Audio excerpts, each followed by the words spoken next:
This is the American Nightmare, Cody Rhodes, and you are listening to the Wrestling POV podcast.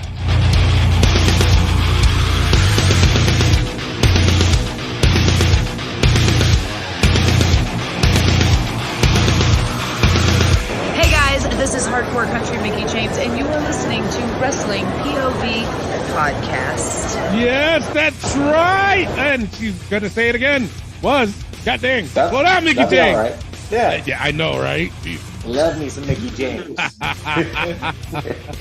All right, we are a week out of Survivor Series, and of course, the topic of conversation with CM Punk on his big return. A lot of conflicting stories, and a lot of things that I wasn't expecting to hear. I've been hearing, and this is a video clip, actually, before we get into our Facebook poll post, actually. I always fuck that up.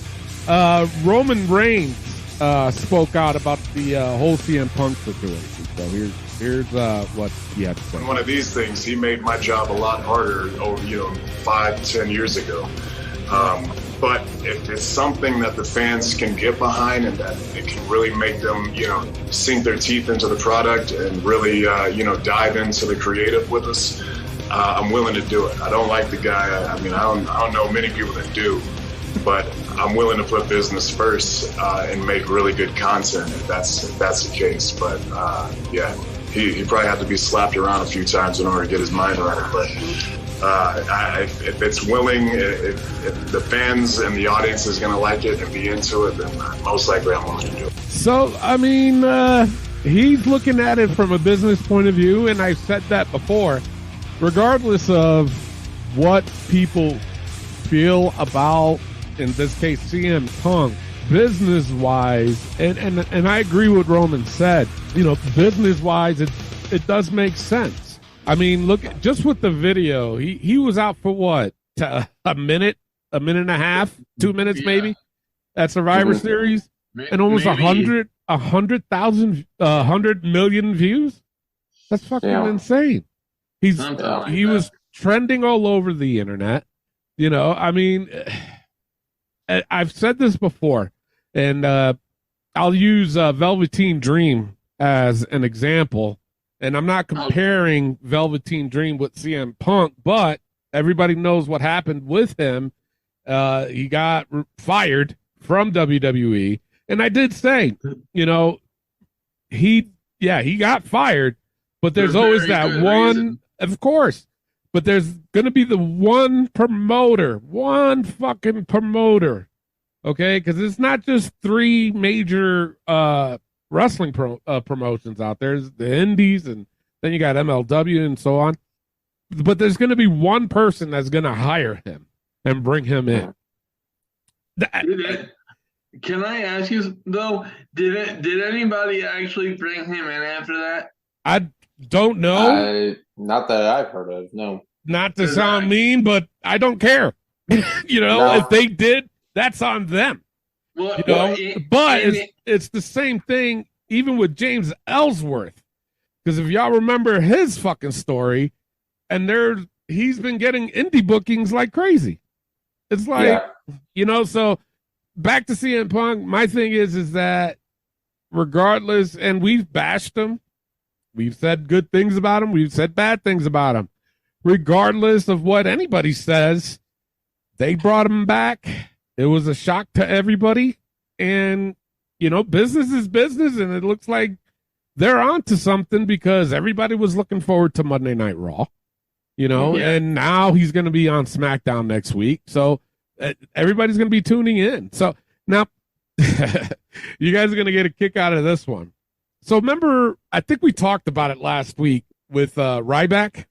Saying that if CM Punk returns, that he was supposed to retire. Number one, didn't think he was still wrestling. I didn't either. And then he clarified it because he backtracked. He said, no, that's not what I meant. I didn't mean CM Punk returning in general. I meant if CM Punk returned to AEW. What? He's such a dumbass. So it don't. So he put out another statement, and I happen to have the video clip of it, and of course it is, and it's in regards of CM Punk's return on Monday Night Raw. I'm sure this is riveting content. I think I saw this one. Yeah, so here's what he had to say. I'm the big guy, Ryback, and I'm here to tell you that CM Punk promo on Monday Night Raw absolutely sucked. First of all, the pops are not quite nearly the same when you're not in your hometown of Chicago. Ain't that right, Fragile Phil? The man-child best known for his pipe bomb promo, which, by the way, was all scripted for all you little neckbeard Nancy negative marks out there, just completely bombed. Anyone who calls that place home is just mentally fried. It's Shawshank, and there's no doubt that promo was written 100% by the warden.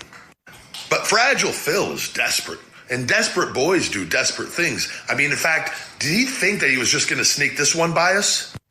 Bro, did you think we were going to forget about this? Most feared man? Huh? Most feared man? If you got into an altercation with a 12-year-old, I'm putting everything I got on the 12-year-old. At least he was clear on one thing, though, and that's he's broke, and he doesn't have the money. He needs the money, and he tucked his tail between his legs, and he went back to the one place that fired him on his wedding day. Oh, Fragile Phil, welcome back to the game, and you're about to get played, and that's the last bite. Feed me more. Yeah. What do you guys think? God, it makes me want to freaking puke more, man. He's not relevant. He never was. And what he says is complete fucking garbage, in my opinion. I just, whatever Ryback or Ryan Reeves or whatever you want to fucking call him, anything that he's ever on the mic or anything like that, I have a hard time listening to him anyway. Because a bunch of bullshit that he has said over the years, I just... Ugh, I can't stand the dude. Years ago I had a friend who was friends with Ryback. I'm sorry. And it always mystified me because our mutual friend was and is one of the nicest guys I've ever had the pleasure of dealing with. And so I'm looking at him and I'm looking at Ryback. And granted, wrestling is a character. I've never had any interaction with Ryback. But the thing is, like, just the way he comes across, it's so... I don't know, should I use the word douchey? Yeah. Is that a thing? I just... It's a word now. Like he comes, he comes off very disingenuous, I guess. Yeah. And I just why anybody would listen to the opinion of Ryback, I have no idea. Well, that's the thing. He's been out of wrestling for how long now? And all of a sudden, for the past few years, he's got opinions on what's been going on in wrestling and da-da-da. It's like, dude, you don't even take fucking indie bookings, bro. I mean, that's the thing. Out of all the other WWE guys that went to AEW is never calling this dude. Yeah. He said I've had interest from TNA wrestling. I'm like, I'm sure you haven't. No. And if you haven't had interest from TNA, that's saying a lot there. Yeah. But even still, it's like, he's doing all this just to get some clout, and it's not working, dude, because nobody likes you. You're a fucking idiot. No. All right, let's get right into our Facebook post.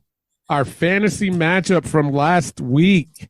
Haku versus Brock Lesnar. Clay had Brock, and Elio had Haku. Before we go into these polls, guys, what do you think of this matchup? Guys, I'm going against my pick. I got to go with Haku on this one. Wow. I'm not even joking. Bar fight. I can see this as a bar fight. When you say street fight, that's one thing, but I can just see this in a bar fight. I can see Haku just sitting there having a drink. In comes Brock Lesnar. They go at it. And honestly, it wouldn't take much for Haku to take out Brock. in my honest opinion. I don't care how old Haku is. That man's a scary motherfucker. He really is. And I'm putting all my money on Haku. Yeah. I got to. Yeah. Mine's short and simple, Haku all the way. But I flashed through some of the comments and stuff. I'm sorry, I'm not going to read them all because we got other shit to do. But I seen somebody was saying, oh, in the wrestling match, Brock would win, but in the real fight, Haku would win. It's like, oh, completely defeating the purpose. Read the question. Oh my. Stupid. Okay. All right. Okay. We put street fight. Damn it. And we did it for a reason. Exactly. We did it for y'all a reason. didn't listen still. No. They never do.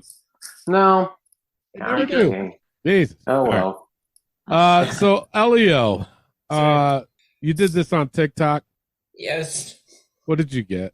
Oh, shit. My students disappoint me every week. The same fucking thing. I have to ask them.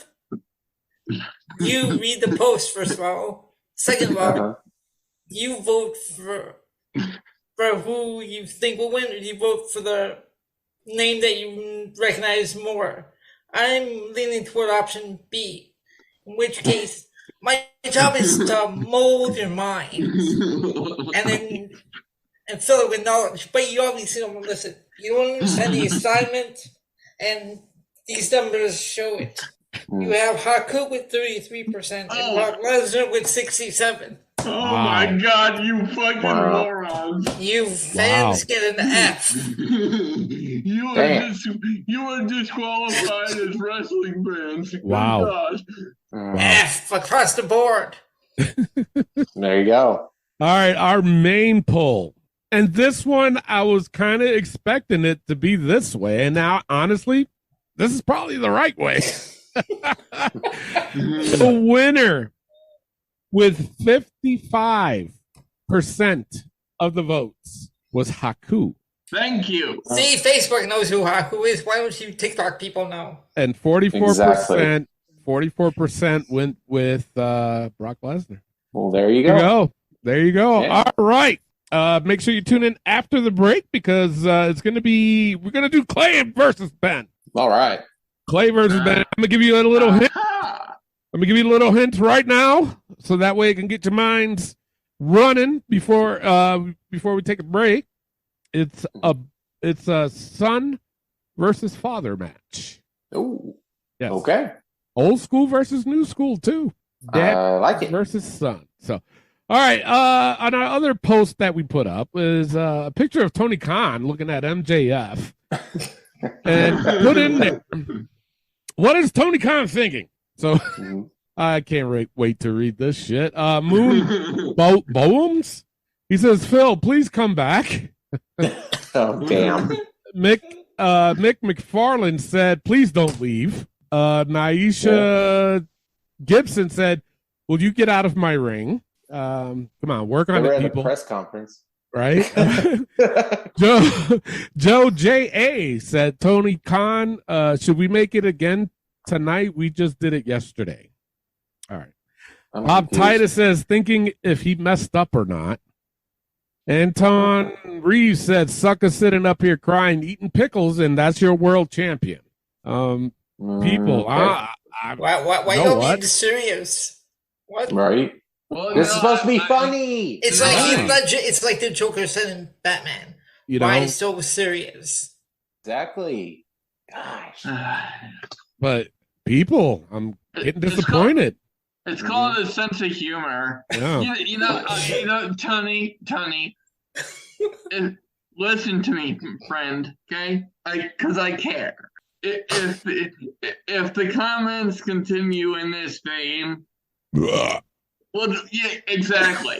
That's more entertaining than these comments. Perfect. So if they continue like this, can we just skip and move on to the next thing? Because I feel like my intelligence quotient is decreasing. Well, it's going to decrease even more. Eduardo Gutierrez said he's scared because he knows MJF is jumping to WWE next. So these people jumped on this guy's shit. Golly, man. Another guy says he responded to him. He goes, I hope he does. And then Eduardo said, fingers crossed. And then Me Too. Well, maybe they didn't jump on his shit. Maybe they're all agreeing with him. They're all agreeing with him. Holy shit. Wow. Yeah. Golly, I'm surprised. and then it just went on to a full-blown conversation. Oh, jeez. All right. So I'm not going to read all that. Jacob Gonzalez says, are you leaving too? That's funny. Justin Rom said, please don't leave. Oh, my God. This was funny. Gerard Foley said, he just realized he's low on cocaine. Oh, my Lord. Micah Griffin said, this is my champion? Dakota Aldana said, he's going to be real pissed when he finds out that I'm the devil. Oh, boy. Oh, my Lord. Ken, I can't pronounce your last name. He goes, I hope my dad can afford all this.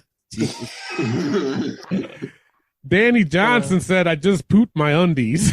Oh, come on. What? Richard Bryn said, the best friend I bought is crying. Fix it, Daddy.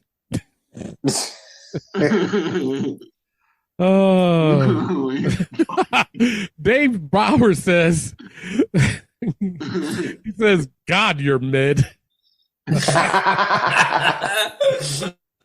That's good. Oh, my Lord. Oh, my Lord. All right, one more.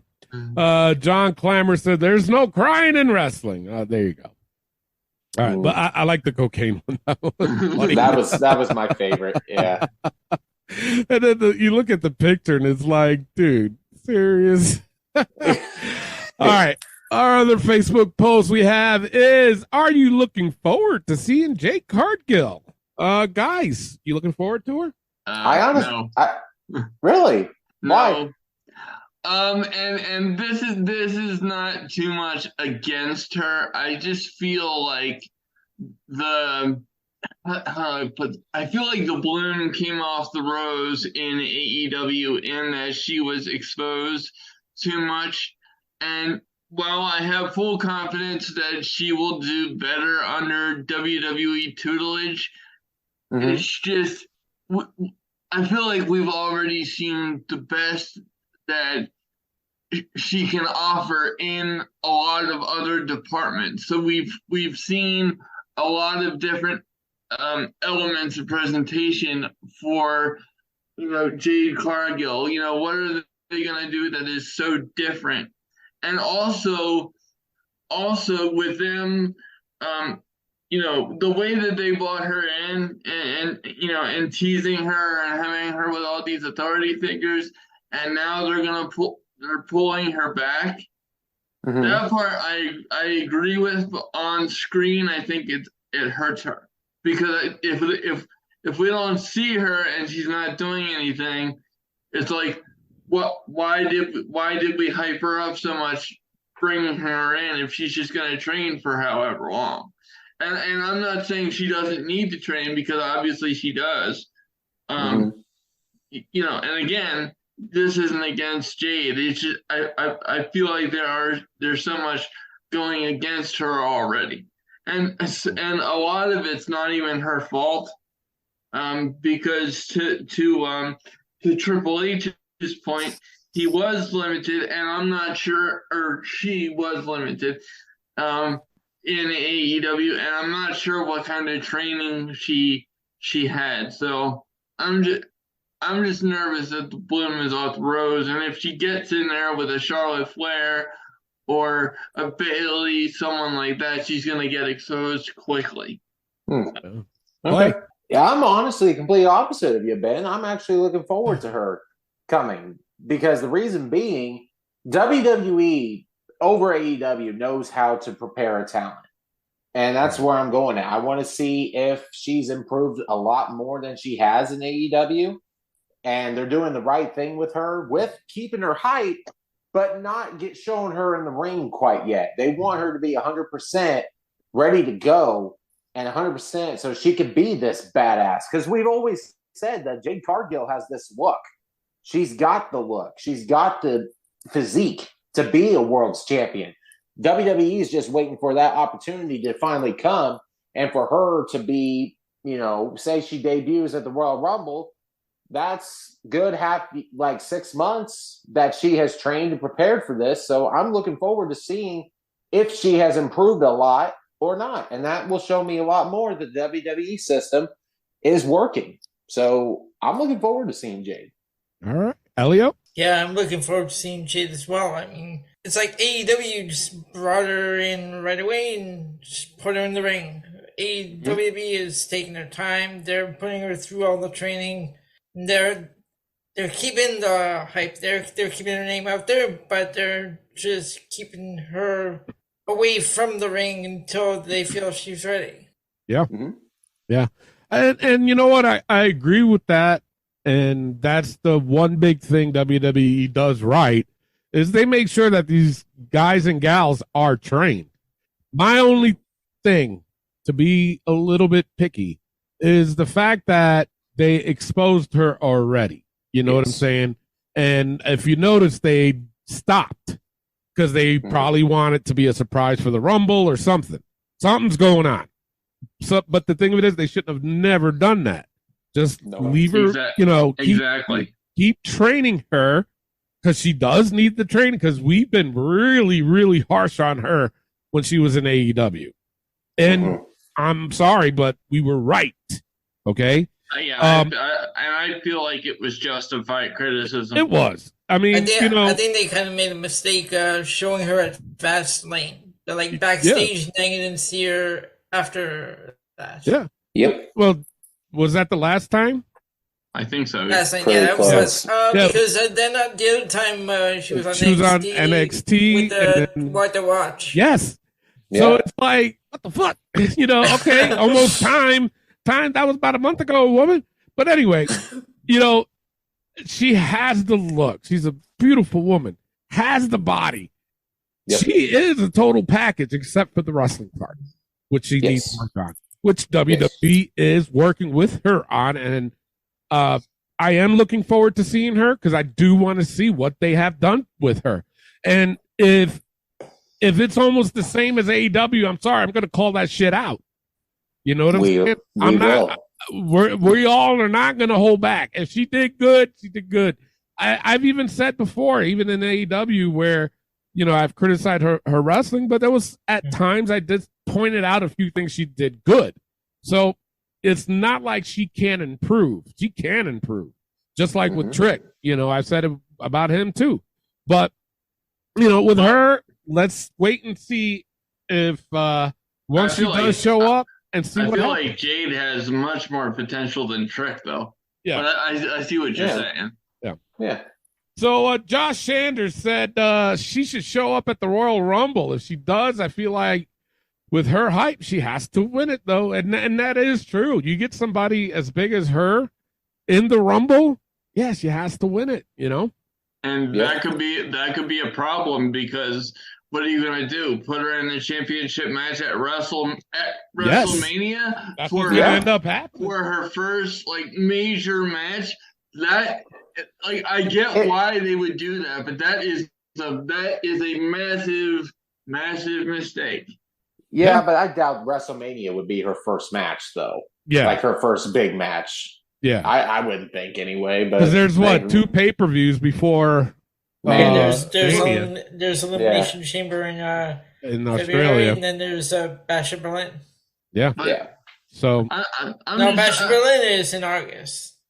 I don't mean to come off like a hater. I'm just because I'm not. I would love Jade Cargill to do awesome and prove me wrong because it's good for professional wrestling. But if this goes bad, my fear is that it's going to go really bad, and that's going to set her back even further. But for her to be at the Rumble which is fine for me, I guess. Sure. But she has to win it, and she'll have time. I don't think they're going to protect her like they are going to do with Randy Orton or CM Punk, guys like that. They're not going to do that with her. They are going to throw her in the ring so that way she can get better. She can get used to the crowd. She can get used to the camera angles, where she's got to be at certain cameras and da-da-da. So she'll have more time all the way up till Mania. And it's like I said, we got to wait and see. We just got to wait and see what happens. And if she does bad, we're going to say she did bad. If she did good, I'll be the first one to say she did good. And I'll be right there with you. I don't want people to get the wrong impression, like, oh, he's just a Jade Cargill hater. No, I'm going off what I've seen, and and pretty much that's all I can go off of at this point. Yeah. Brad Sanders says, well, hopefully they do something good with her and not waste her spot on or talent. She needs some work in NXT before they bring her to the main roster. I kind of agree with that, but if she never was in AEW, I'm all for that comment. You know what I'm saying? But the fact that she was in AEW and the fact that she, I don't want to say that Tony Khan really boosted her ego, because he really didn't. But she was shining in her own little way to where people are like, well, WWE obviously was like, wait a minute, we can turn that woman into gold. You know what I'm saying? So if she wasn't in AEW, I'm 100% sure she would have started out in NXT for sure. They wouldn't have brought her up to the main roster. She would have started in NXT. All right. So that's it for the Facebook post. If you guys have any comments or questions, drop us a line on our Facebook page and we'll answer them shits for the next episode. With that being said, it is time for the wrestling news from around the world. Take it away, Clay. All right, let's get into the wrestling news from around the world.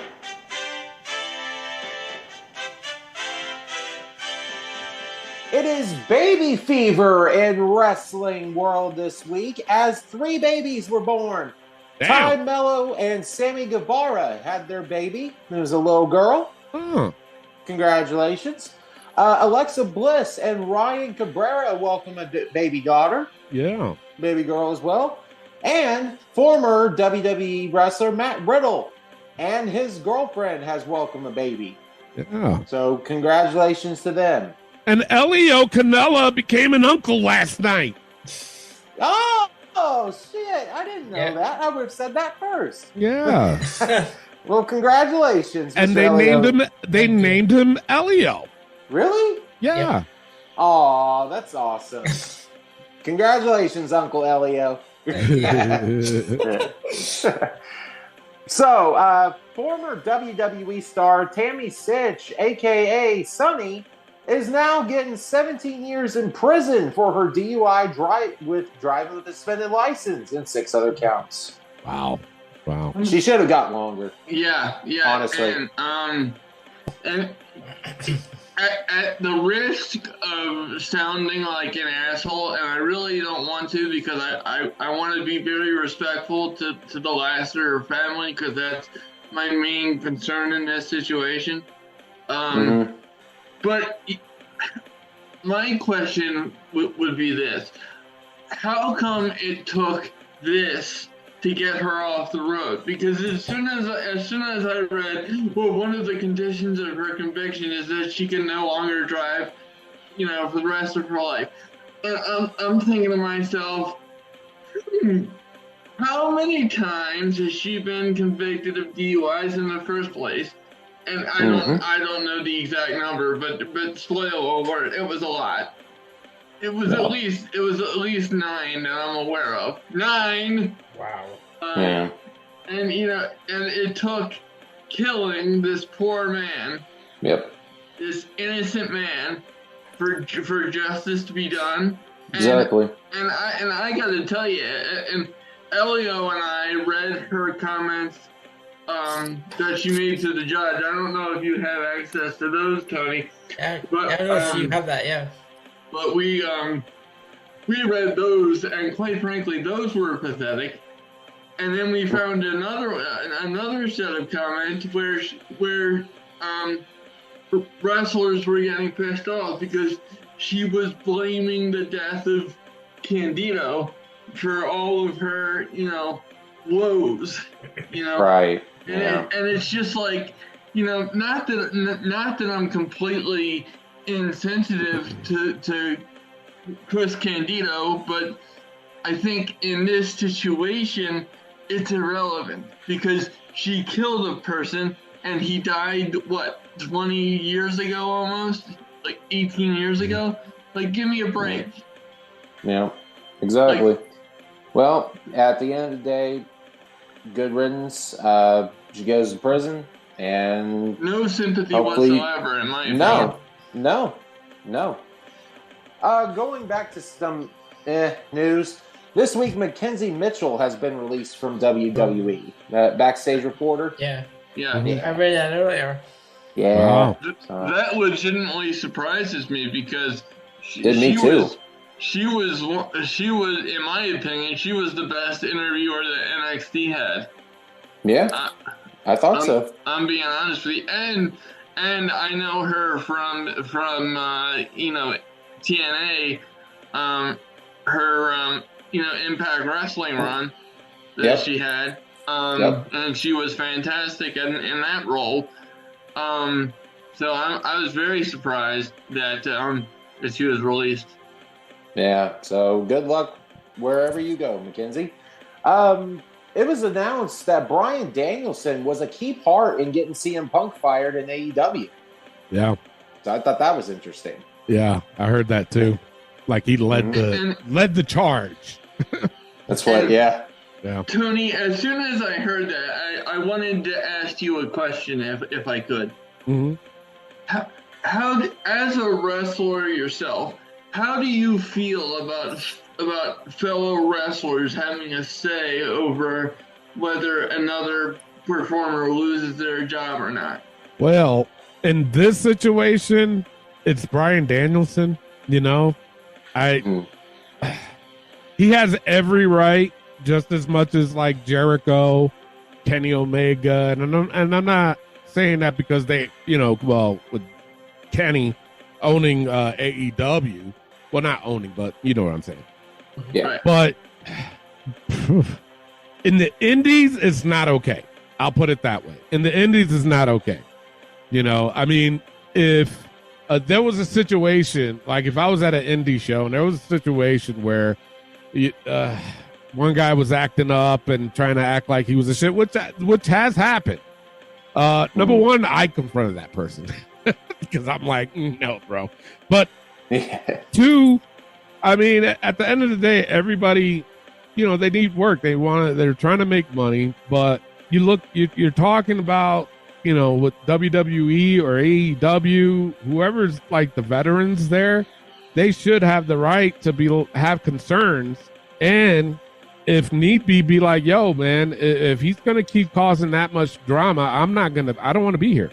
I don't want to be here. Right. But, but does he have, do you think he should have say over whether the man gets fired? Because to me, for Tony Khan to give that power to Bryan Danielson, and granted, I don't know if he has some sort of backstage authority, but even so, that sounds weird to me versus Tony Khan just making the decision for his company, like, no, we're not going to do this, or we're going to move forward because, for the greater good of the company, I think CM Punk is worth it. Yeah. I mean, at the end of the day, that's Tony Khan's decision. I mean, it is. Bryan can have any say that he wants to, but we got to remember, Tony's the boss. Well, but that's my point. So it just struck me as odd that, and I have I'm not saying anything against Bryan. I'm just saying the very concept that a fellow wrestler has say over another man's job is when he's not the one paying him the money and all this other stuff, that just strikes me as odd. Yeah.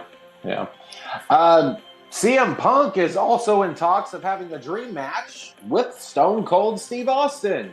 I heard about that. He's not in talks. It's. I mean, that's what the report said. No. Okay, look, the concept has been brought up. That doesn't mean that there's been talks. There's been talks. We'll and I'm sure Steve Meltzer reported it. Yeah. Oh, I'm sure. And last but certainly not least, and this is for all you hookers out here, so it was congratulations to me. WWE executive says Dom Mysterio is WWE MVP of 2023. Wow. I mean, wow. What does that say? Well, I don't see Hook getting MVP. No. But all I saw was him getting his ass kicked on Rampage. But that's hard to argue, you know. Dom has done a fantastic job at what he's been given. He has. I tell you this much, he's paying his dues. That's for sure. 110%. But to me, he already paid him when he took, and I've said this before, but when he took that ass kicking from Seth Rollins and Buddy Murphy, good God. Yep. But that's all I have for the news. Tony, let's get into rumors. All right, more on CM Punk backstage at Raw Monday night. There was a lot of talents waiting to see CM Punk show up, and those expecting the grumpy Punk, well, that one didn't appear. Punk was out and about with everyone else in the locker room and spent time talking to a lot of people before the show. He wasn't sequestered away or anything like that. Punk came in as if he wasn't above anyone else and was friendly to everyone who interacted with him. Punk was described as seeming to be happy to be there. There was a hope among some that, would remain the case. So far, positive. One thing I wanted to point out, and, because I got very little to say about Raw, and it's just popped in my head right now. If you notice, when CM Punk first came back in AEW, he says, "I'm back." But time around, he says, "I'm home." Two big differences there, buddy. So that's a direct shot at somebody that listens to the show. All right. My last one I got is Mercedes Moné, a.k.a. Sasha Banks, may be the next big name to return to WWE. That doesn't surprise me a bit. Your New Japan didn't work, did it there, Mercedes? And this is coming from a big Sasha Banks supporter from past years. Now I'm like, fuck it. That's so, yeah. Yeah, and that was your girl. All right, so was keyword was. All right, so Clay, what changed that? Just real quick. Oh, just all the bullshit that she went through with the tag titles, and her mouth is mainly what made me stop, in my opinion, and her cockiness, and I can't do it. All right, that's all I got for the rumors. Clay, what do you got for injured? Well, I only have one, and it is the AEW World Champion MJF has a torn labrum and a dislocated hip. I heard that, but they're saying that they're working on it, so that way they're trying to avoid surgery. So he's using stem cell therapy. Oh, really? Really? Is that what he's using? Yeah, that's what I read. He was using stem cell as opposed to the surgery. Oh, okay. I've heard that's really good stuff too. Yeah. A bunch of athletes use that. Yep. So, we'll see. Hopefully he gets better soon and get him back in the ring. So, that's all I have for injuries. All right, let's get into our hot tag news this week is thoughts on Toni Storm's new gimmick. Whew. Man. I got one word. Painful. Uh-oh. All right, here's the deal with me. At times, and everybody knows this, okay? I really did not like the Matt Hardy, the broken Matt Hardy gimmick. After a while, I was digging it. I'm sorry, but I'm starting to feel the same thing with Toni Storm. It's different for her. I prefer her NXT one. Let's just get that out the way. Yes. I do. Mm-hmm. But for her to do this character change, I feel that it's working. And I don't want to say I'm getting used to it, but I'm starting to grow into it. And that's perfectly fine. There's a lot of gimmicks out there that I was like, no. But then I would watch and wait and be like, all right, you know what? I see what they're doing. Toni Storm taking to this gimmick, I'm like, you know what? She's actually doing a good job because it's almost comical, but it's like a snap of a finger and she's like psychotic all of a sudden, you know? So I'm okay with it. I'm okay with it. I'm not saying I love it, but I'm okay with it, and I feel she's doing a good job. Like, I hate this gimmick by Toni Storm. And I'm going to say this as nicely as I can put it. Mm-hmm. It's one of the most annoying characters in wrestling today. Let me tell you why. You're taking basically Marilyn Monroe and putting her in wrestling. Right. The way she acts, rolls around the ring, talks like a double. I'm not even doing it. It's just fucking annoying. And I understand this. We've never seen this like character in wrestling anywhere. And, you know, if that works for Toni Storm, it works. And, you know, the crowd looks into it. But I cannot stand her on my television. Whenever it goes gray, she talks to Luther or acts like this. But again, Marilyn Monroe, it's annoying. The makeup that's smeared across her face. Like, I understand she's trying to act crazy and nutty, rolling around in lingerie, acting like a fool. I don't like this gimmick for Toni Storm. And I agree 100% with what Tony said. Her NXT gimmick and her NXT looked, I loved from Toni Storm. This, when she came to AEW, I thought, what happened to her? Like, she looks, I don't want to say bad, but she doesn't look as good as she used to be. It wasn't the same Toni Storm. It's not. It really isn't. And then now she's got this gimmick, and I hate it. I hate every part of it. So I just cannot get into it. And I probably never will. So that's how I feel. Give it time. Elio. I don't want to give it time. Okay. I don't love it, but I'm okay with it, and I see what they're doing with this because I grew up on those movies, the old movies from the 30s and 40s and all that. So, well, you should. You're fucking 1,262 years old.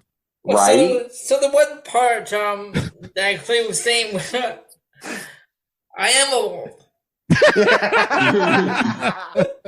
the one part where Clay was saying, "Source of wrestling POV, folks, give him a break." Right. So the one where the part where Clay was saying with all the makeup all over her face, I can see one way they could go with this. Okay. With her acting all crazy, she has a title now, right? The AEW Women's Championship. Yeah. So down the line, she loses, she completely spirals out of control and goes full blown psycho. In Joan Crawford style. That's what I'm seeing. Oh, wow. You don't get the reference? Look up Mummy Theaters from 1982. There you go. Thank you. Only from Elio you can get that kind of content. All right, Josh Sanders said it's better when you can hear her and they aren't playing her during commercials, and I agree with that. They need to stop doing that.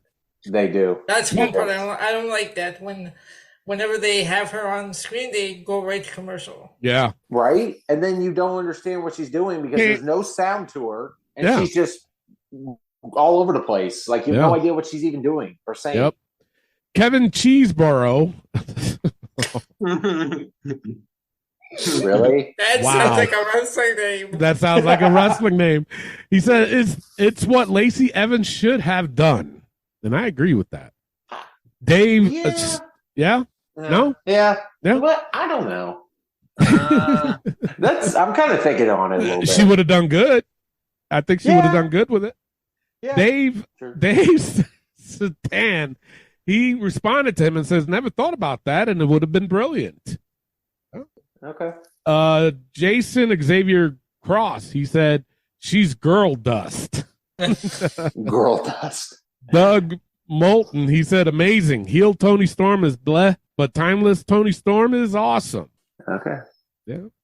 Sure. Couldn't agree more. Is another one. But timeless Toni Storm is a heel Toni Storm. Yeah. It's He was just, I'm not, Paul Rua, he said, I'm thoroughly enjoying it, but they need to do something with it now that Toni's the champion. Her sense of self-importance needs to be more intolerable. There's a lot of ways to evolve it from here, and AEW creative should be on top of it before it starts to stagnate and people get sick of it. Can I be the one to say it, fellas? What? It's already intolerable. It's just for you, man. For you. Toni, Clay, you have my ultimate respect. I just thank you. Somebody with a brain stem. Because you know what, Ben? You're muted. Shut up. I haven't done that shit in a while. My God. Adam Norris, he says, I like it. However, mute me. No, I didn't. you would see a little red thing on your screen. I'm not that bad. Shit, I muted myself one time. Fuck. Adam Norris says, I like it. However, no, wait a minute. Elio muted my ass one time. Adam Norris says, I like it. However, it's only appreciated if you've seen the old black and white film. So he agrees with Elio. Thomas Gorman said, at first I kind of liked it, but it has gotten too ridiculous for me. So he's siding with Ben. Andros Vandermoon responded to him and says, that's the point. She has to do that extra to make it convincing. So okay. Peter Hull Bear said, it's timeless. Robert Swan, he said, I'm not keen. Brandon Eric says, I love it. She has it down packed. David Anderson says, I can't stand it. Bobby Puglis, I'll read this and then we'll call it a break. He says, I'm enjoying it. They're doing it really well. I love a lot of the little touches, like when they were going to play off her while she was giving her acceptance speech. Watch out for the shoe. Okay. Bobby J. Minster responded to him and says, I love it. I fear it doesn't have a long shelf life, though. I kind of agree with that. I really do. I do too. Elio, did you told me you did a poll on this, or was it Jade Cargill? I did it on the Jade Cargill. Oh, I'm sorry, man. You should have fucking yelled at me. What did you get on that before we take a break? 65% said yes. They're looking forward to seeing her. Oh, wow. Oh, okay. Wow. Okay. You should have did a poll on this one because honestly, reading these comments, it seemed kind of 50-50. You agree? Mm-hmm. Yeah. I'm going to put one up just out of curiosity. You know what? You can still do it, and then we'll fucking read the results next week. There you go. All right. So let's take a quick pause for the cause, but if you have any comments, questions, make sure you drop us a line or an idea for the hot tag news for next week's show. We'll do it up. With that being said, time to take a quick pause for the cause, and when we come back, we have This Week in Wrestling and this week's fantasy matchup. Hey, this is your Olympic hero, Kurt Angle. Listen to the Wrestling POV podcast. Oh, it's true. It's damn true. Hi, I'm WWE superstar Charlotte Flair, also known as the Queen, and listen to Wrestling POV podcast and always do it with Flair. Woo! This is the hardcore legend Mick Foley, and you are listening to the Wrestling POV podcast. And we're back, and you can find Wrestling POV every Saturday on iTunes, Spotify, Podbean, iHeartRadio, TuneIn Radio, Pandora, and Amazon Music. Now it's time to get to This Week in Wrestling. Tony, let's get raw. All right, but before we get into that, let's get into this week's fantasy matchup. This week it is Clay again versus Ben. Next week it'll be Josh versus Elio. So Clay, make sure you get the message out to Josh. I'm sure he'll know once he hears the show. I got you. So let's go with Ben. Ben, pick a number from 1 to 20. 7. All right, Clay, pick a number from 1 to 20. 16. All right, the number I picked was numero. That one. Uno. Oof, I had a drink. Golly, I gotta stop that. That's shit. burp version for That's the burp version. That's right. Shit. I was in the book for that one time. I remember that I burped too much on the show. But people said they liked that shit. I don't know why. You guys are fucking weird. Anyway. All right, Ben. Thank you. All right, Ben, you have the advantage, so you get to pick first. Old school versus new school. And as I said before we took that break, it's father against son. So, I'm going old school. All right, so that gives Clay new school. This week's fantasy matchup is Clay's new school of Randy Orton versus Ben's old school cowboy Bob Orton. All right. So this would be interesting. Against son. Okay. Yeah. And I think when Elio puts this up on TikTok, I think it's going to be a landslide. Exactly. It's going to be a landslide. So yeah. And so congratulations on your winning, Clay. But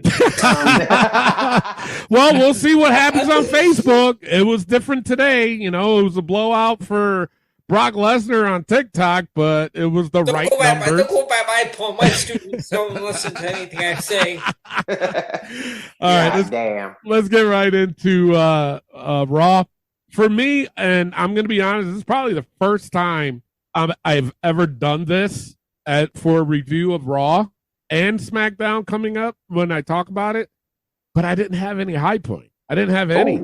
For me, I just thought that this show was, you know, on that fine line to where, but I understood it though, because they were getting ready for the Royal Rumble. And I get that they were basically telling the story or getting stories ready to go for the Royal Rumble, but nothing really stood out for me. You know, Randy's promo, it was good. Punk's promo, it was also good. I also heard, it wasn't great. It wasn't the promo I was expecting. It was kind of short, but they did say he was short on time because the Randy Orton match took long and the time wasn't just right. So I was like, well, that's your fault. Y'all should have let him talk that quarter off and gave him 15 minutes. But but the thing of it is, people were expecting for him to name drop, you know? And from what I was told was that this is coming from CM Punk saying that he's not going to do that. So we'll see. There's no reason to do it. Right. Honestly. But we'll see.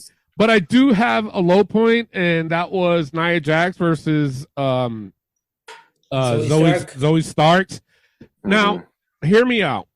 It wasn't the match. It was the fact that Zoe lost again. Thank you. And it's like, wait a minute. You guys were trying to build her up to beat Rhea Ripley. She didn't beat her. And then you have her lose again. It's like, well, then she shouldn't have been there in the first place. You know? So, what did I say on our show? I mean, I'm jumping for joy on here because I completely agree with you. That was my precise explanation on Elio on my show, and people jump around and call me an idiot. No, but I mean, it is what it is. I mean, it's when I saw that, I'm like, because I'm a fan of Zoe Starks. Don't get me wrong. I'm a huge fan, and I think she can be world champion one day. But to do it this way, I'm like, I didn't like that at all. Clay, what you have?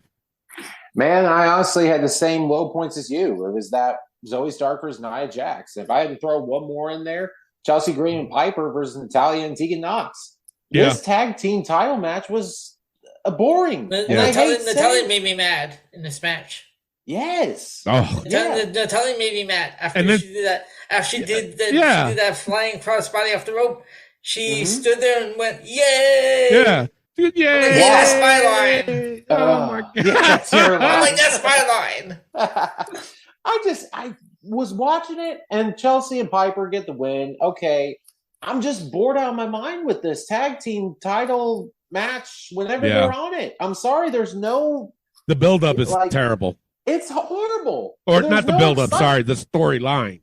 Well, there's no excitement to it. No. It's like, okay, whatever. But I also don't get I also don't get this team of Tegan Knox and Natalia. I don't either. It sounds like it's forced. Yeah, so it does. And those were my only low points. I did have a couple high points, though. I enjoyed the Bronson Reed versus Zybar match. I thought this was good. For them to lose on a double countout, I understand what they're doing. So they're protecting both guys for building more of a rivalry here. So I really enjoyed that. I wouldn't want to have been one of those security guards, though. Oh, no. Right? Woo! And I also give a high point to Randy Orton versus Dom Mysterio. Dom again in the main event, so fuck you, hookers. This was good. I thought Dom kept up well with Randy. Randy did his thing, gets the win. And the Jelly Roll involvement, country star, music star, Jelly Roll, that was cool. I'm a big fan of Jelly Roll. So am I. Elliot, what did I say on our show? Yep. Jesus Christ. Yeah. Thank you. Yeah. So, this man knows good music and he loves wrestling. I love this motherfucking guy. There you go. Good job. Side notes, though, R-Truth in the back. I loved it. He got powder all over Judgment Day's couch and just typical Truth fashion. Just I love R-Truth. Hey, he wants to be on their team for Survivor Series. Yes. Yes. He's awesome. But that's all I have for Raw. All right, Elio, what do you have? So I had the same high points and low points, but the Cody Rhodes promo was kind of surprising because I wasn't expecting Shinsuke that to be Shinsuke's target. Yeah, I don't know. Would have thought was that supposed to be the original plan, or did they switch something up? It's I don't know. I don't know for a fact, but to me it smells like it's random, like. Mm-hmm. Like it's a replacement feud because it just doesn't. They don't match up very well on paper. Mm-hmm. I don't get it. The fans are already starting when Shinsuke said he's going to bring chaos to Cody Rhodes. They're like, Okada's jumping to WWE. Yeah, right. Imagine though, right, man. I do, but would you guys? I mean, I don't want to go off too far, but would you guys want to see Okada in WWE, or would he be too watered down for you compared to what he is now? Well, I heard. Sorry, Clay. I heard some. No, I heard some stuff that I'm not going to say now because I'm not too sure how true it is, but I'll tell you guys after, and then once I get full clarification. Then I'll say it on there. Okay. Go ahead, Clay. No, I mean, I wouldn't mind. No. No, I was just going to say, I'm done. No, it's just fine. Clay. Shell's fucked up. Yeah, right?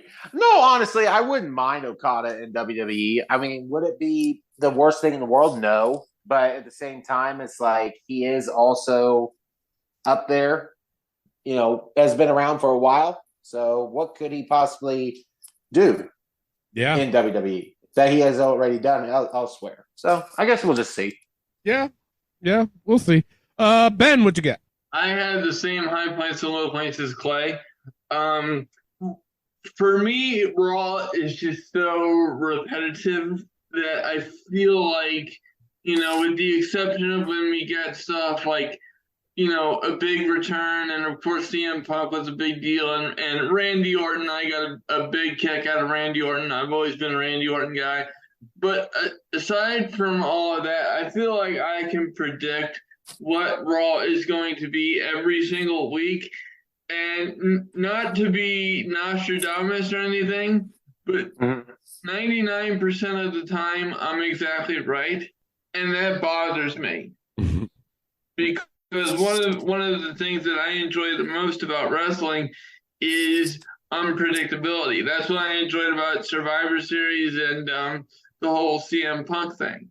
You know, people were always like, "Oh, I knew he was coming back." I'm like, "No, you didn't. Shut up, sit down, and stop embarrassing yourself." You know, and it's just it's one of those things where I think they fall into the pit of being 3 hours, and it's just the same recycled stuff, and it gets so old. Yeah. You know, I wish I didn't feel like that, because I have respect for the wrestlers, but it's like, goddamn. You know, I can watch Raw with one eye and still know exactly what I'm talking about when it comes to this podcast. Yeah. Yeah. All right. Overall, I gave Raw a C+ this week. Clay, what'd you give it? I gave it a B-. Elio. I gave it a C. Ben. I gave it a C. All right, let's go right into NXT with Clay. Take it away. All right, we're going right into NXT. This also was kind of a hard show, in my opinion. Kind of like how Raw was. If I had to throw a couple high points in there, Ilya Dragunov versus Nathan Frazier. Yes, I understand this was a 5-minute match, and I wish it got more out of it than what it deserved. Yeah, but, you know, with these two, Dragunov looked good in it. The intensity, I love. I just wish it had more time. I really do, because I feel like these two would kill it. Yeah. Another high point, Wesley and Gargano, Bronson Reeves and Cameron Grimes.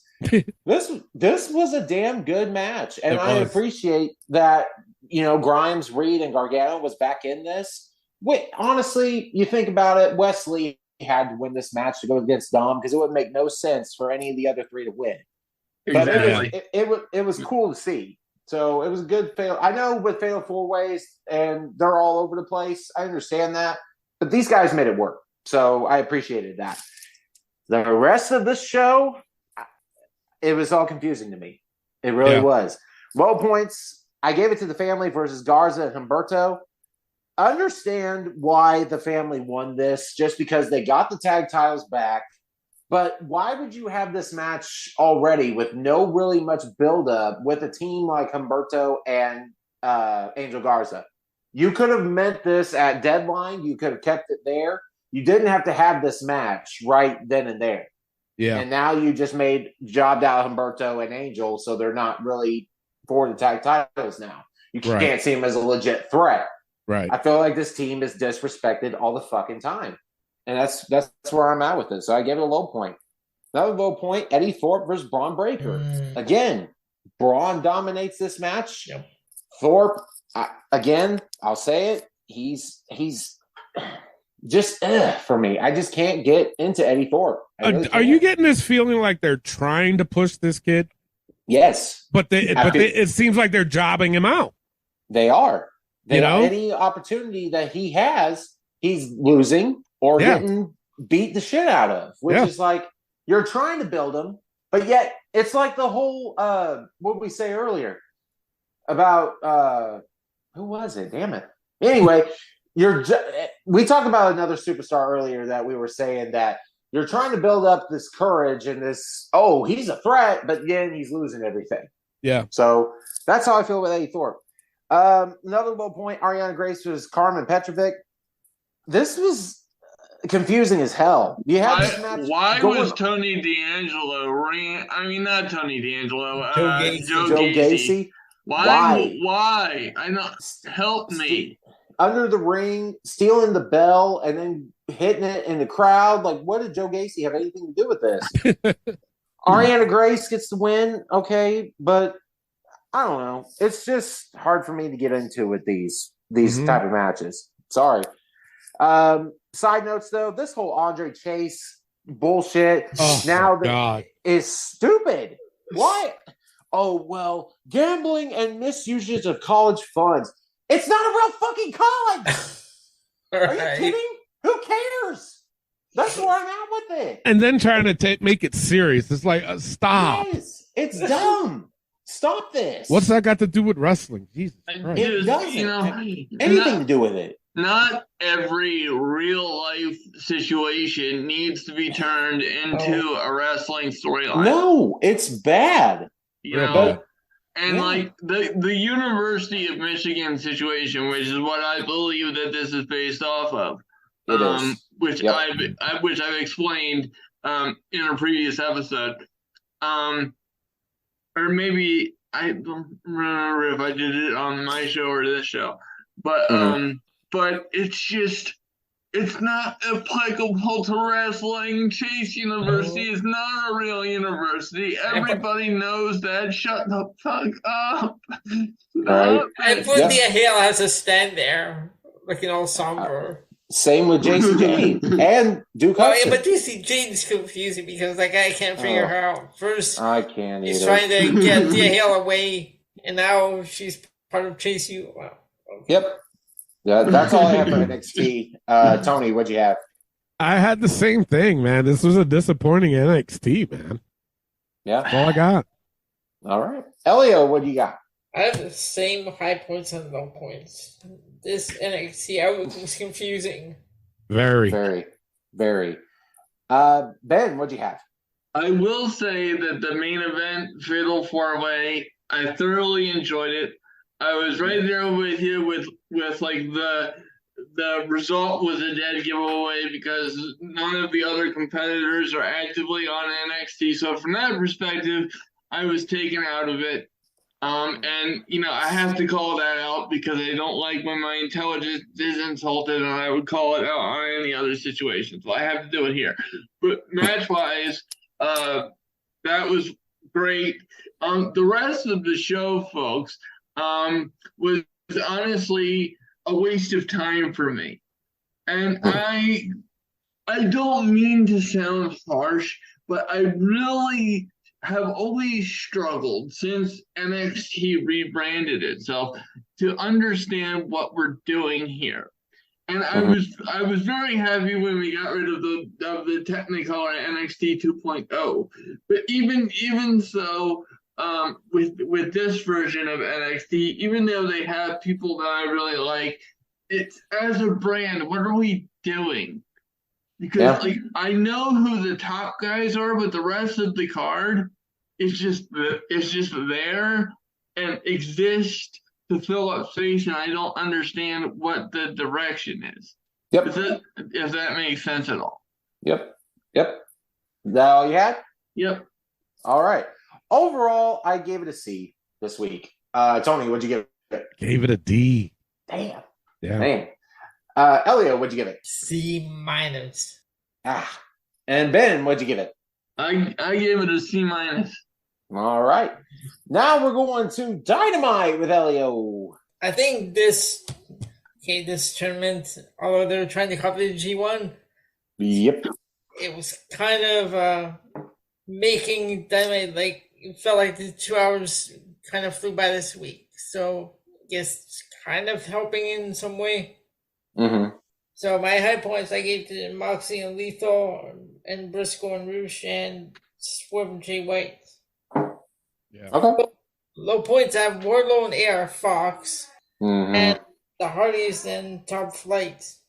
Because why are the Hardys still in here? You're asking the same question I'm asking, brother. The one segment, Christian Cage and Adam Copeland. Yeah. I was with that promo right up till Adam Copeland had to drop that F-bomb. So you guys hear it? Yeah. Okay. They had it on there. Yeah. Okay. I just wanted to make sure because I was like, I'm like, what are we doing here? But that couldn't have been accidental because it was so delayed, right? They lowered the volume so incredibly comically late that it's like it couldn't have been a mistake. So it's almost like, are they willing to pay the fine for that? Because they Tony Khan's daddy got a lot of money. That's true. But I mean, Daddy paid for this. Yes, sir. I want to hear Adam Copeland say fuck.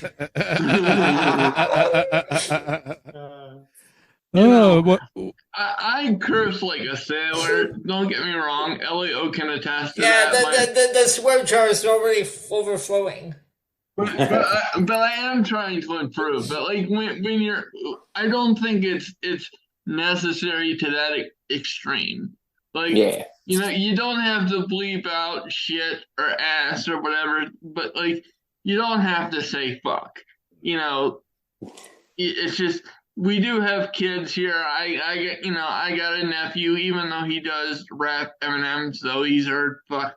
I don't know, but this particular situation just seemed unnecessary.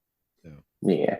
But when WWE does it, like they have it, they used to fit it into the angle or the storyline, whatever. AEW does it just for the sake of doing it. Yeah. Like this sound cool. Yeah. And it's really not. So what else you got? That's all I've got. That's all I've got. I'll go ahead. I had the same things. I'm kind of getting hooked on this G1 Climax style, you know, how they're doing it. So, but we'll wait and see how it turns out. But yeah, I had the same thing. But one thing I wanted to point out was during the MJF promo, and the Devil came out. You didn't think that was Wardlow? I mean, he looked he was big. Yeah. But think of it this way: the reason why I'm saying that is because when Wardlow came out, his hair was like poof. It was like all over. It was all over the place, and that's from when you take a mask off. That's what happens 9 times out of 10. Well, let me tell you that wasn't Jungle Boy. I'll no, tell you that right now. That was not Jungle Boy. No, that's why I even said on the episode where we were talking about that. I think it's Wardlow under that mask because I think it's the week Wardlow. before he like pushed Jim Chef up against the wall and said he was going after him, taking everything he has. Yeah. Yeah. Yeah, because you can take CM Punk out of the fucking question. Yeah. All right. Absolutely. That's all I got. That's all I got. Yeah, man. I'm going to make it short and sweet. Elio, you had the same high points as I did. And I'm starting to dig this G1 Classic thing. Yeah. I've really never seen it because I've really never watched New Japan. I've seen it a couple times, but not like every week. Yeah. So this is kind of a cool touch. So I enjoyed that part of it. And I enjoyed the MJF promo.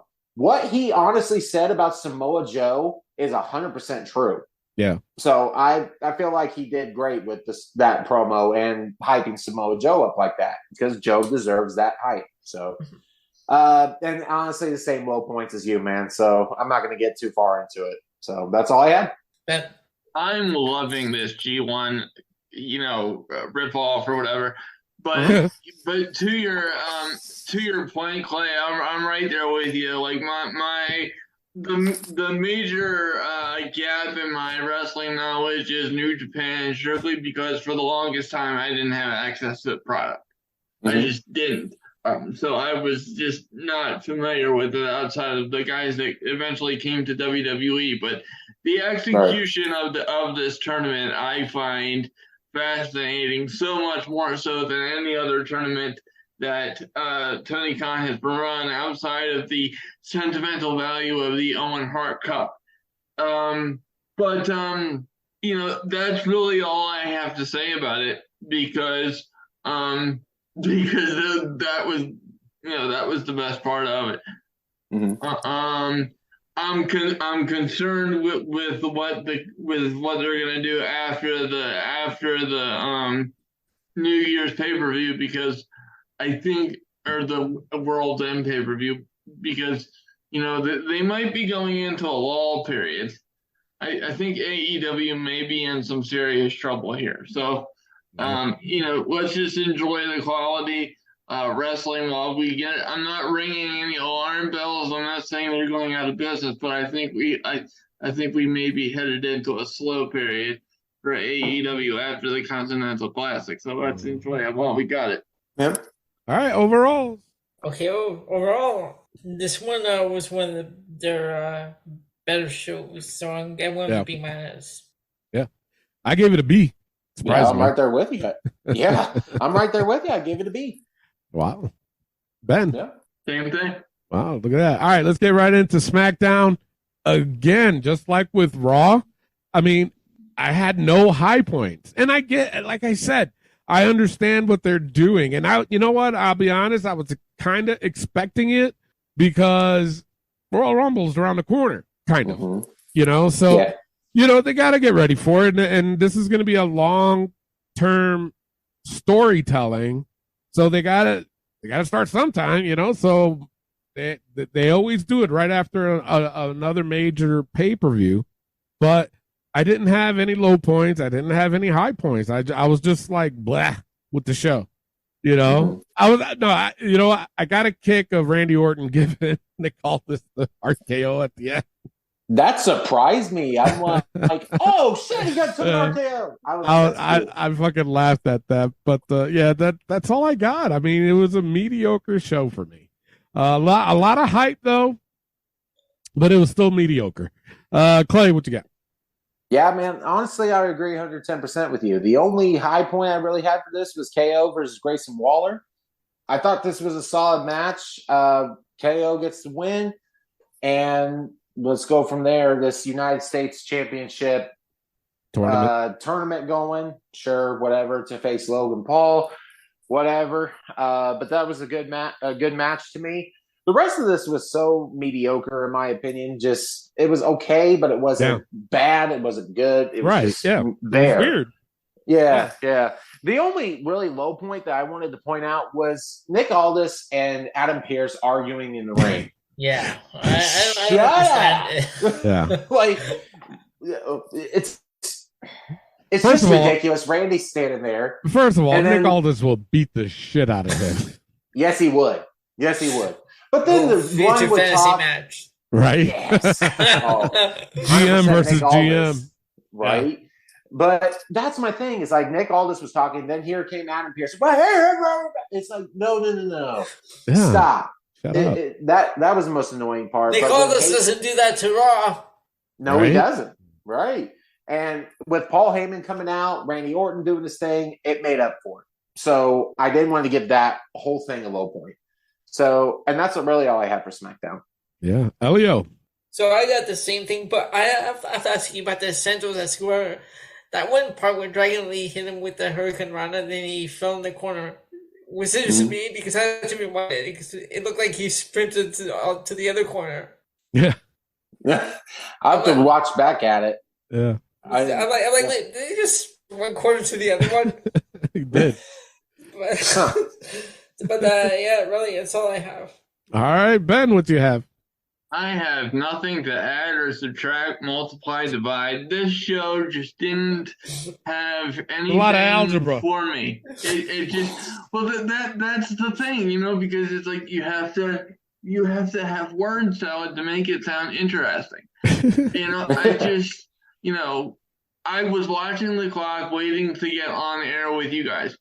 I was eating my trail mix that my dad saved for me. That was the most entertaining part of my evening. Trail mix all the way. All right, so there you go. I gave SmackDown a C+ this week. Ben, what'd you give it? I'll give it a C. Elio, what'd you give it? I give it a C. Clay, what'd you give it? I gave it the same as Raw. I give it a B-. All right, so let's get right into Battle of the A Show. If you're new to that, basically what we do is we pick which show is the A Show for the week, and it's just the friendly competition between each brands that goes all the way up till WrestleMania. Elio, what's the scores right now? Do you have it handy? I do. Let me just pull them up here. All right. All right, so we have Raw with 16, NXT with 3, SmackDown 12, AEW 0. No, AEW doesn't have 0. I thought the one time when they were in El Paso and we were there. No, that's right. They have 1. I had to update that. They got 1, damn it. They got 1. What's sad is that it was the show that I went to. Yeah. I tried because honestly, the show in Indy when I went to, I tried to give them, the A show. Yeah. That didn't happen. Nope. So wait, run the scores again. What's the scores again? So it's Raw 16, NXT 3, SmackDown 12, AEW 1. Wow. All right. Dang. Clay, what's your pick for the A Show this week? Well, you know what, guys? How Raw and SmackDown were mediocre. I'm going to try to get AEW a notch because I'm going with them for the A Show this week. All right, Ben, what's your pick for the A Show? I'm going Dynamite, and it's not close. Okay. Elio, what's your pick? I got Dynamite as well. Wow, look at that. They got two. They got two. Wow, look at that. Yeah. And it don't matter what I say, but I would have picked AEW myself. I would have. There you go. I thought it was the more better show this week. So, all right, let's get right into the book. Those that are new to that, basically what we do is we put the most ridiculous things that happen in the week of wrestling, and we do it for a good laugh. You guys ready? Yes, sir. Yeah. All right, no trick Willie shot. Stays. AEW time management, mind management. What the fuck am I saying? Stays. AEW's absurd commentary. Stays. Tony Schiavone. Stays. Absolutely. Tony Sting and Sue. Stays. God, it's nauseating. Roderick Strong's pencil neck geek brace. Stays. Don Callis Harry Potter scar. Stays. Roderick's fatal attraction. Stays. Booker T's non-game intro. Stays. And last but not least, fuck's wrong with Tony Khan's eyes? Stays. And then also because Elio pointed it out, are we gonna add Jake Hager's purple hat back? Yeah, he had it Might on as well. He had it on, right, Elio? You said. Actually, Denhausen was wearing it again. But still, come on, the purple hat is back. It's got to go in there. All right. Well, it's going back in again as Barney's stolen hat. All right. Barney's stolen hat? You just made the book. Again. All right. That's it for the show. Make sure you guys tune in after the show because we have the 5-second shuffle championship, which right now, Elio got it back last week, man. He was not playing around. And if you're new to that, basically what I do is I hit a random song on my playlist here. I hit the shuffle button. I only play 5 seconds of it, and these guys got to guess who it is. And the first 1 to 7 wins. And it's just how we ride off into the sunset until next week. And we'll give y'all more content. But there's also the forbidden songs. And if any of these songs pops up, these guys get a minus deduction from their score. It doesn't matter what they have. They get a minus 1 point. These forbidden songs are Taz, Chris Benoit, Reba Giggle, Hook, Lash Legend, and Julian Hall. With that being said, I am your host, Tony Diaz, along with the $50 man, Clay Cummings, and the gentleman, and the original. All right, love, peace, and wrestling. We'll see you next week. Peace out. All right, Elio, you have champion's advantage. You can either go first or pass it off to Clay, how I have it on my screen. I'll go first. All right, here's your first one.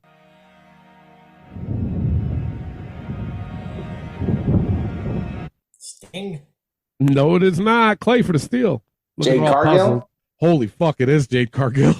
Let's go. Yes. How did you get that? I remember this when we had a long time ago that it was Jade because it was the thunderstorming and all that. I do remember that from a past episode. Wow. Holy shit. Clay is on the board with 1. Let's go. I stood up for that one. And I mean this in the most positive way. Please don't kill me because you can literally eat me. But you gotta get a life, man. I do have a life. That was entirely too. I have kids. I have got kids and a wife. I have a great life. Oh shit! All right, it goes to Clay. He has 1. He stole 1 from Elio. He can have 2 with this one. Here you go.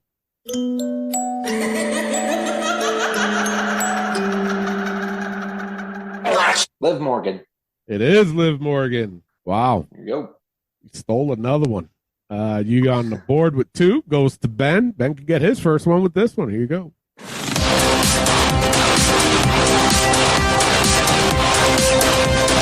My arch nemesis strikes again. Charlotte Flair. Charlotte Flair.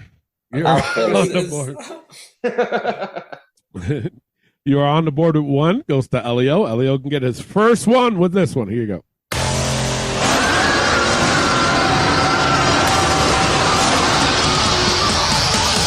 Top Flight. No, it is not. Clay for the steal. Austin Theory. No, it is not. Ben for the steal. Rhino? No, it is not. It's Caden Carter. Oh, Jesus Christ. I would have never thought that. Yeah. No. Yep. All right. Who's it on? I bet he wishes he's still sleeping with the fishes. Right. All right. It's on to Clay. Clay's got 2. He can have 3 with this one. Here you go. Everyone smile! What is a dentist's We haven't heard favorite this in a dinosaur? long time. A velociraptor. That is terrible. Fucking terrible. Mm-hmm. All right. Clay goes back down to 1. Goes to Ben. Ben's got 1. He can have 2 with this one. Here you go. Everyone smile! What is a dentist's favorite dinosaur? Holy shit. Unreal. A velociraptor. You know, Wow. She's coming back with a fucking vengeance. She is. Damn. Wow, that brings Ben back down to 0. Goes to Elio. Elio has 0. Would the third time be the charm? Here you go. Fabulous. I'm bad. Carmella. It is Carmella. You are on the board with 1.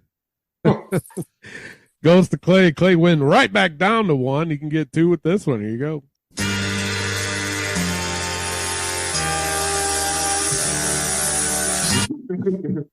John Cena. John Cena. Tony with the self-law animation video game. All right, that brings Clay back up to 2. Goes to Ben. Ben's got 0. You can get 1 with this one. Here you go. Yes, boy!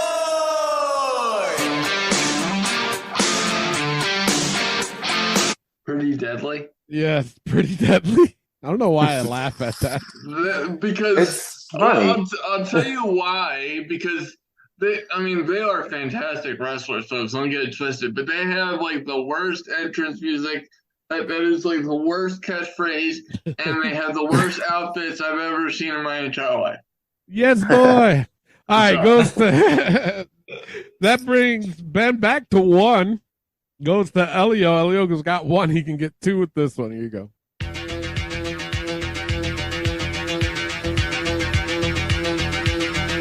Jake the Snake Roberts. Jake the Snake Roberts. Yes, it I is. love that theme. Yeah, I do too. So good. All right. Elio's got 2.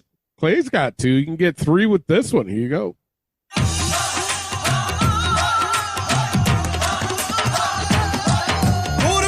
The Great Khali. It is the Great Khali. You are on the board with 3. Goes to Ben. Ben's got 1. He can get 2 with this one. Here you go.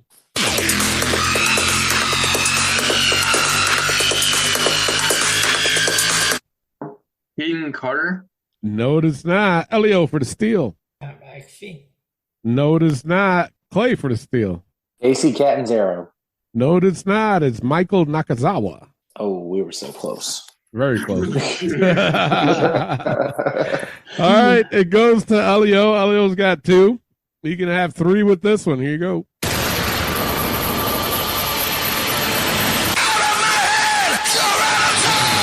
Pento. No, it is not. Clay for the steal. Pac? Who?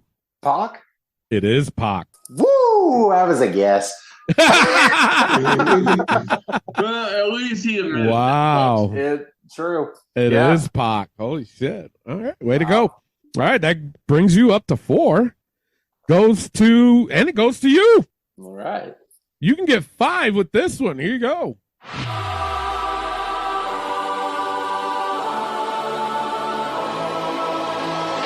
Bailey. It is Bailey. Yeah. Wow. Actually, I gave you 5. My bad. You're good. Wow. Yep. Stole another one. Goes to Ben. Ben's got 1. You can get 2 with this one. Here you go.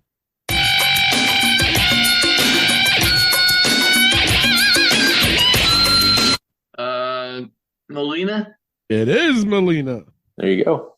You're on the board with 2. Goes to Elio. Elio's got 2. You can get 3 with this one. Here you go. Oh, Lash Legend came out.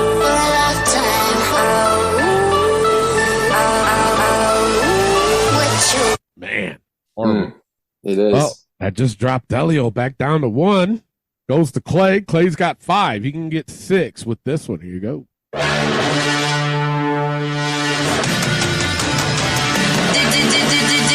Dewdrop. Yes, Dewdrop. Oh, my Lord. That's just terrible. All right. That brings Clay to 6, guys. Goes to Ben. Ben's got 2. He can get 3 with this one. Here you go.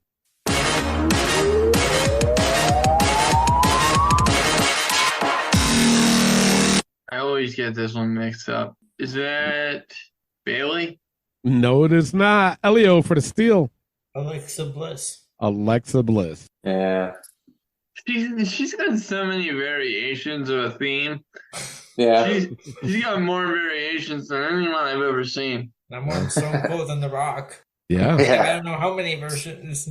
Right. Yeah, but that's a little bit different to me because in those situations, I don't think they've ever been used. They're like remixes for like CDs and stuff. Yeah. Mm-hmm. Yeah. All right. That gives Elio 2. It's on to Elio. You can get 3 with this one. Here you go.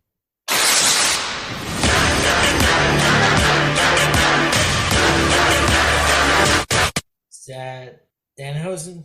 No, it is not. Clay for the steal. Penta? No, it is not. Ben for the steal. Ray Phoenix. No, it is not. It's Angel Garza and Humberto Carrillo. Redemption. Holy fuck. Yep. Wow. Pardon my language, but Jesus Christ. You've been cursing all show, Ben. Right.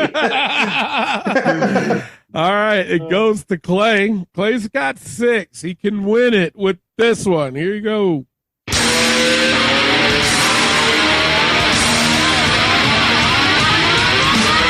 Gotten this too. Evan Bourne. No, it is not. Ben for the steal. Pass. I have Elio, no clue. Elio for the steal. Tremperetta. No, it is not. Thank God we didn't end the show with this. It was Orange Cassidy. Oh, gotcha. See, I knew that we weren't supposed to end it on the show. That's why I missed it. All right, it goes to Ben. Ben's got 2. He can get 3 with this one. Here you go.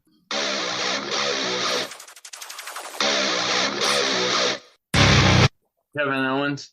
Kevin Owens. You are on the board with Tree. Goes to Elio. Elio's got 2. He can get 3 with this one. Here you go. I don't see no threats in here. I'm in the galaxy all on my own. Dragon Knight. No, it is not. Clay for the steal and the win. For Statlander? No, it is not. Ben for the steal. Is that Commander? No, it is not. It's A.R. Fox. Jesus. Oh. Yeah. Dang. All right. Goes to Clay. Clay's got 6. He can win it with this one. Here you go. Yo. Liv Morgan? It is Liv Morgan. All right. It is. Yeah. Clay takes it back. Jesus, man. This thing is going back and forth with only what? 3 weeks to go? Something like that. Yeah. Something like that. Oh, wow. it is. Oh, it is. Shit. It's December. Yeah. I'm like, wait a minute. We do. That's right. And Ben can play spoiler though and mess it up for one of y'all two. That he can. Yeah, I mean, I tried, folks, but you know, for those of, I mean this in all seriousness. For those of you that listen to this and think that this is easy, that 5-second thing, bro, it's not easy because I've been watching wrestling for 30-some years, and I know entrance music, and this is not easy at all. No, it is not. How fitting is it, though, that we started with Jade Cargill? Yeah. That's true. Thank you all for listening. Make sure you tune in next week. See ya.